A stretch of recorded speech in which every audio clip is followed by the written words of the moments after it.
কয়েকদিনের টানা বৃষ্টিতে বিপজ্জনকভাবে পানি বেড়েছে তিস্তা নদীতে। এর ফলে ভারতের রেড অ্যালার্ট জারি করেছে দেশটির আবহাওয়া দপ্তর। এই নদীর পানি ভারতের সীমানা পেরিয়ে বাংলাদেশে প্রবেশ করেছে। এই অবস্থায় তিস্তার উজানে ব্যাপক বন্যার শঙ্কা থেকেই বাংলাদেশেও সতর্কতা জারি করেছে সংস্থাটি। বিস্তারিত জানাচ্ছেন শেখ ফরিদ। তিস্তা নদীর পানি বিপজ্জনকভাবে বাড়তে থাকায় রেড অ্যালার্ট জারি করেছে ভারতের আবহাওয়া দপ্তর। বন্যা ও ভূমিধসের আশঙ্কা থেকেই এমন সতর্কতা জারি করেছে সিকিম রাজ্যের মাঙ্গন ও গেলসিং ও সোরেং জেলায়। ইকোনমিক টাইমস জানিয়েছে, এই অবস্থায় সাধারণ জনগণকে আতঙ্কিত না হয়ে সতর্ক থাকার জন্য অনুরোধ করেছেন গ্যাংটকের জেলা ম্যাজিস্ট্রেট।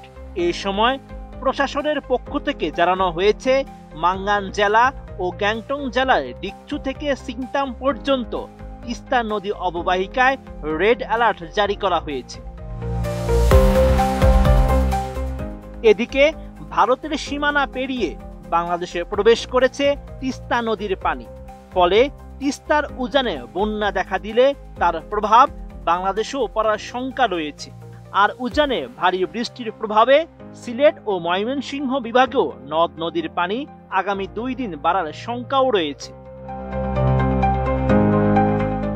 কাঠ ও পিভিসি ম্যাটেরিয়ালের সংমিশ্রণে তৈরি আধুনিক আরএফএল উডিডোর, কাঠের চেয়েও কঠোর।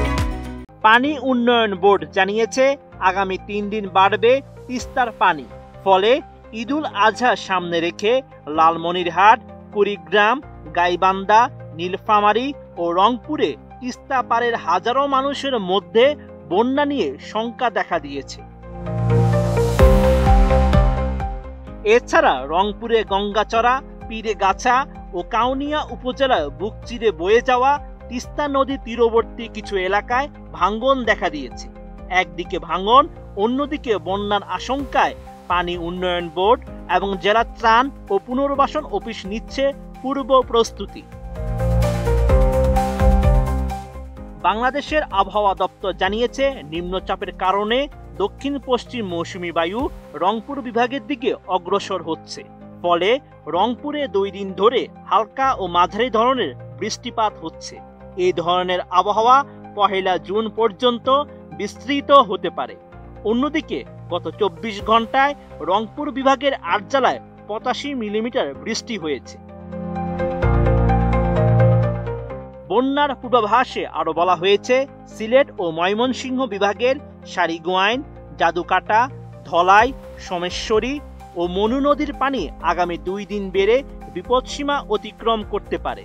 এই সময় সিলেট, সুনামগঞ্জ, নেত্রকোনা ও মৌলভীবাজার জেলায় নদী সংলগ্ন নিম্নাঞ্চলে বন্যা পরিস্থিতি তৈরি হওয়ার ঝুঁকি রয়েছে।